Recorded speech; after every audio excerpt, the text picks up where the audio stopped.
नमस्कार, सत्यदर्शन न्यूज मध्ये आपले स्वागत आहे. मी पायल शहा. एक नजर टाकूया आजच्या ठळक घडामोडीवर. सोलापुरात अवकाळीचा फटका, अनेक पिके उद्ध्वस्त. सोलापूर जिल्ह्याचे दक्षिण सोलापूर तालुक्यात अवकाळी पाऊस आणि वादळी वाऱ्यामुळे शेती आणि पिकांना मोठा फटका बसलाय. मंद्रुप परिसरातील शेतकऱ्यांच्या हातातोंडाशी आलेली टोमॅटोची बाग पूर्णपणे झोपली असून गहू, ज्वारी आणि हरभरा यांसारखी पिकंही भुईसपाट झाली आहेत. शेतकऱ्यांनी मोठ्या कष्टाने आणि हजारो रुपये खर्च करून ही पिकं पिकवली होती. एका टोमॅटो बागेसाठी 30 ते 40 हजार रुपये खर्चून 1.5 ते 2 लाख रुपयांच्या उत्पन्नाची अपेक्षा होती, ती आता पूर्णपणे नष्ट झाली आहे.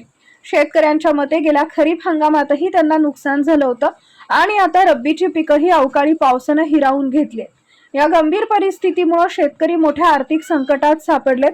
त्यांनी शासनाकडे तातडीनं पंचनामे करून भरीव आर्थिक मदतीची मागणी केली आहे, जेणेकरून त्यांना या नुकसानीतून बाहेर पडता येईल.